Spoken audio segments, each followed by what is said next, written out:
नमस्ते बच्चों, गुरुकुल की ऑनलाइन कक्षा में आपका स्वागत है।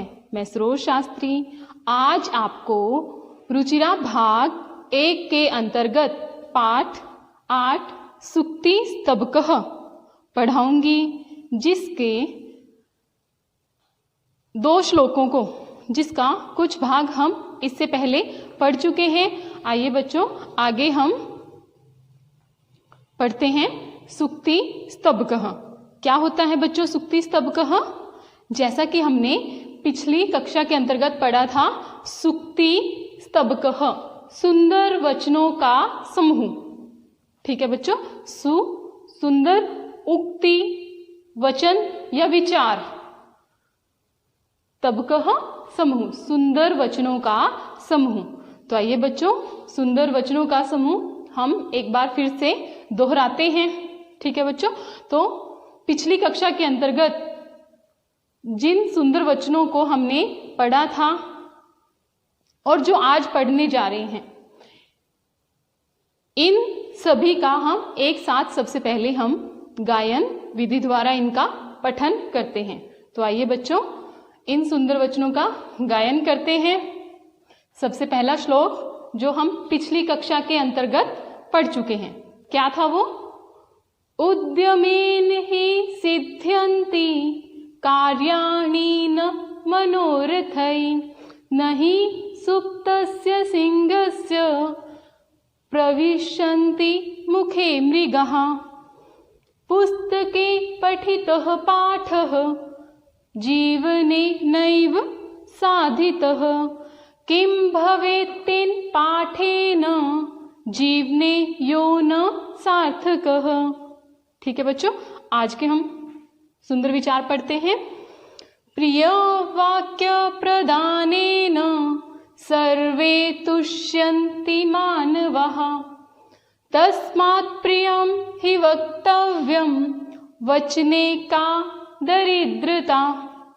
गच्छन् पिपीलिको याति योजनानां शतान्यपि, अगच्छन् वेन्तेयोऽपि पदम् एकं न गच्छति। काकः कृष्णः पिकः कृष्णः, को भेदः पिक काकयोः। वसन् समये प्राप्ते काकः काकः पिकः पिकः। ठीक है बच्चों, तो ये थे सुंदर विचार जिनका हमने गायन किया। आपको भी इसी गायन विधि के द्वारा इन सभी श्लोकों का स्मरण करना है। आप प्रतिदिन एक एक श्लोक का पढ़िए और उसे गीत विधि द्वारा, गायन विधि द्वारा उसे याद कीजिए। ठीक है बच्चों, तो आइए पढ़ते हैं आगे इन श्लोकों से संबंधित शब्दार्थ। ठीक है बच्चों, सबसे पहले प्रिय वाक्य प्रदानेन। प्रिय वाक्य प्रदानेन, देखिए प्रदानेन तृतीया विभक्ति एक वचन रूप है। ठीक है बच्चों, तो इसका हिंदी अर्थ क्या होगा? प्रिय, प्रिय, प्रिय, मीठे, मीठे वचन बोलने से। ठीक है बच्चों, या मीठे वाक्यों के द्वारा, मीठे वाक्यों के द्वारा। सर्वे, सर्वे सभी, मानवः सभी मानव, तस्मात् इसलिए, तुष्यन्ति, तुष्यन्ति प्रसन्न हो जाते हैं या संतुष्ट हो जाते हैं, खुश हो जाते हैं। ठीक है बच्चों, आगे वक्तव्यम, वक्तव्यम बोलना चाहिए। वचने, वचने बोलने में। का क्या स्त्रीलिंग अर्थ में है ये। दरिद्रता, दरिद्रता दीनता, कंजूसी या गरीबी। ठीक है बच्चों, आगे देखिए गच्छन, गच्छन जाता हुआ। पिपीलिकः, पिपीलिकः नरचीटी। याति, याति जाता है। योजना नाम, योजना नाम, देखिए बच्चों योजन क्या होता है? 4 कोसों का एक समूह है। 4 कोस, एक योजन में 4 कोस होते हैं, लगभग 12 किलोमीटर के। ठीक है बच्चों, लगभग 12 किलोमीटर भी कह सकते हैं। शतान्यपि, शतान्यपि दो शब्दों से मिलकर बना है, वो है शतानी जमा अपि। ठीक है बच्चों, शतानी मैंने 100, अपि शतानी 100 या सैकड़ों, अपि मैंने भी। वैनतेय, वैनतेय गरुड़ या बाज, सबसे तेज गति से उड़ने वाला कौन सा पक्षी है? बाज। पदमेकम, पदमेकम देखिए यह भी दो शब्दों से मिलकर बना है, पदम जमा एकम अर्थात एक कदम। काकह, काकह कौवा। पिकह, पिकह कोयल, ऐसे कोकिला भी कहते हैं। ठीक है बच्चों, कोकिला इसका पर्यायवाची शब्द है। कृष्णः, कृष्णः काली या काला। भेदः, भेदः अंतर। प्राप्ते, प्राप्ते आने पर। वसंत समये, वसंत समये वसंत ऋतु के या वसंत ऋतु में, वसंत ऋतु के आने पर। ठीक है बच्चों, तो ये थे इन श्लोकों से संबंधित कुछ मुख्य मुख्य शब्दों के अर्थ। आइए अब हम इन श्लोकों को प्रसंग के साथ पढ़ते हैं। ठीक है बच्चों, सबसे पहला श्लोक देखिए। प्रिय वाक्य प्रदानेन सर्वे तुष्यन्ति मानवः तस्मात् प्रियम ही वक्तव्यम वचने का दरिद्रता।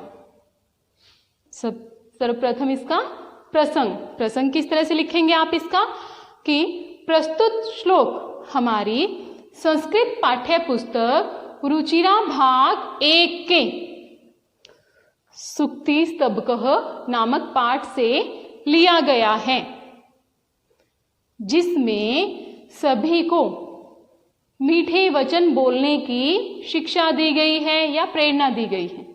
ठीक है बच्चों, अब देखिए इसका हिंदी अनुवाद। प्रिय वाक्य प्रदानेन अर्थात मीठे वचन बोलने से या मीठे वचन प्रदान करने से, मीठे वचन बोलने से सर्वे, सर्वे मानवः तुष्यन्ति, मीठे वचन बोलने से सभी मनुष्य, बल्कि सभी प्राणी, ठीक है बच्चों, सभी मनुष्य प्रसन्न हो जाते हैं या संतुष्ट हो जाते हैं। तस्मात् प्रियम ही वक्तव्यम, इसलिए प्रिय ही बोलना चाहिए, मीठा ही बोलना चाहिए। वचने का दरिद्रता, मीठे वचन बोलने में कैसी कंजूसी, मीठे वचन बोलने में कैसी दरिद्रता या कैसी कंजूसी। ठीक है बच्चों, क्या कहा गया है कि मीठे वचन बोलने से सभी मनुष्य या सभी प्राणी खुश हो जाते हैं, संतुष्ट हो जाते हैं, इसलिए हमें मीठी वाणी में ही बोलना चाहिए, बोलने में कैसी कंजूसी। ठीक है बच्चों, आगे देखिए। गच्छन, गच्छन पिपीलिको याति योजना नाम शतान्यपि अगच्छन वेन्तेयोपि पदम एकम न गच्छति। देखिए यहाँ पर गच्छन, गच्छन, सबसे पहले इसका हम प्रसंग देखते हैं। प्रसंग आपको किस प्रकार लिखना है कि प्रस्तुत श्लोक हमारी संस्कृत पाठ्य पुस्तक रुचिरा भाग 1 के सुक्ति स्तबकः नामक पाठ से लिया गया है। ठीक है बच्चों, आपने ये पंक्ति हर एक श्लोक के प्रसंग में अवश्य लिखनी है। ठीक है बच्चों, आगे क्या है, इन पंक्तियों में या इस पाठ में या इस श्लोक में मनुष्य को हमेशा चलते रहने की प्रेरणा दी है। देखिए किस माध्यम से दी है। गच्छन पिपीलिको याति, क्या कह रही है, गच्छन, गच्छन चलता हुआ या जाता हुआ, पिपीलिको, पिपीलिको नर चींटी या चींटी। ठीक है बच्चों, जाता हुआ नर चींटी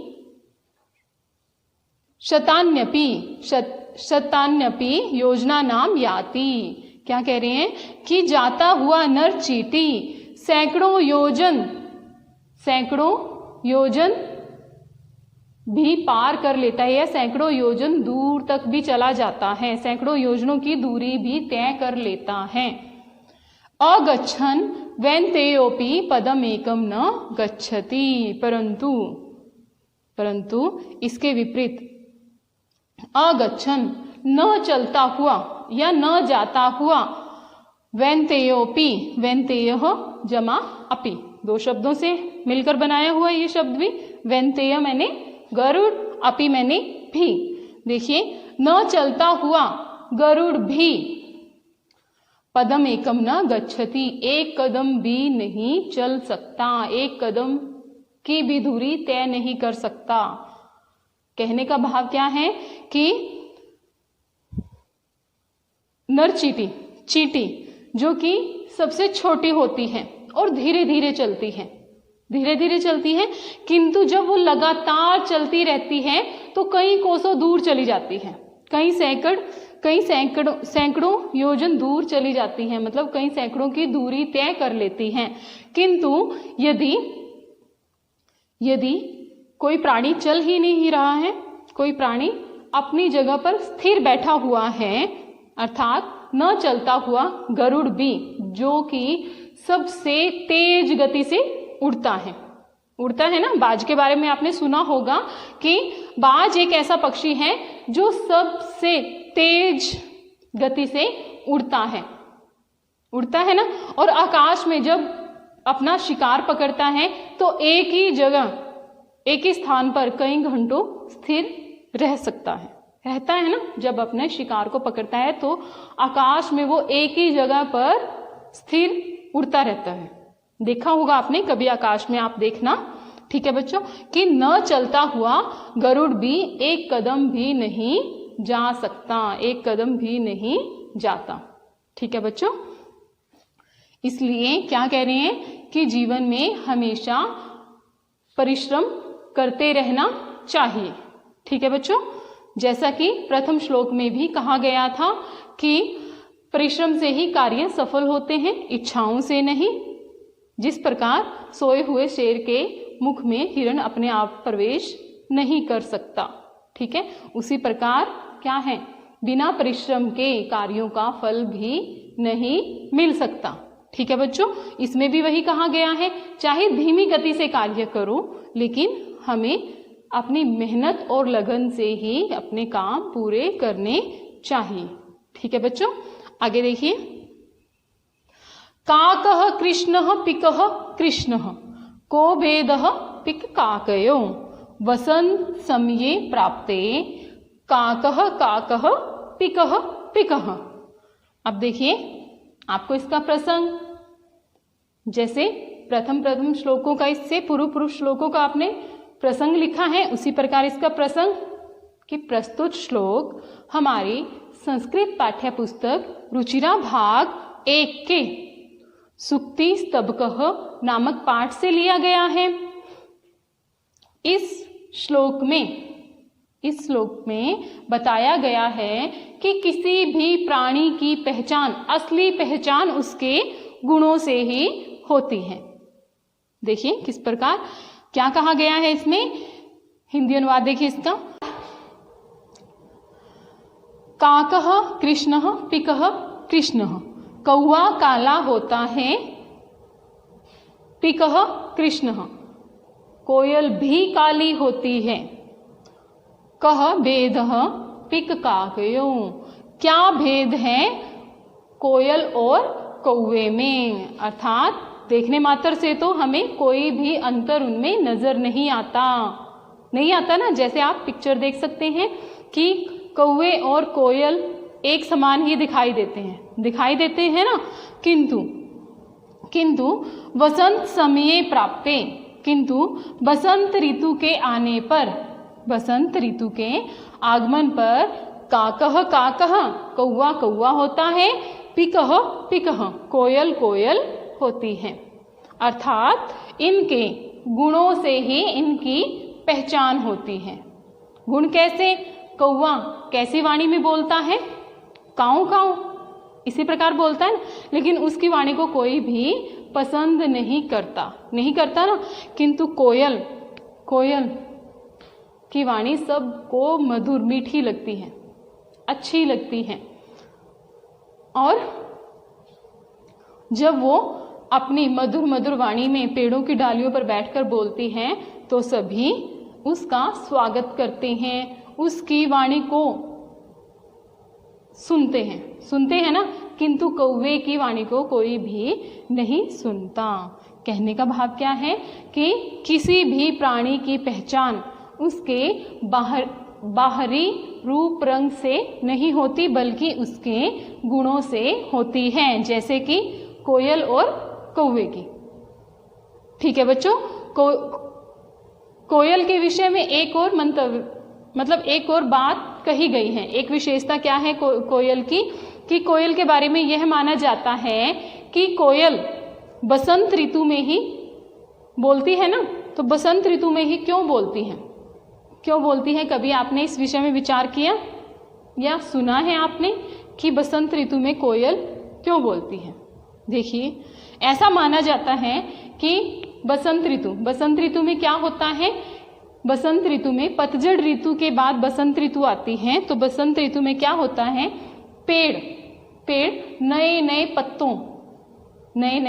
पत्तों से भर जाते हैं और अधिकतर फलदार पौधों के फूल बसंत ऋतु में ही आते हैं। तो उस समय आम के फलों का भी आगमन होता है, मतलब आम के पेड़ पर क्या आते हैं, फूल आते हैं।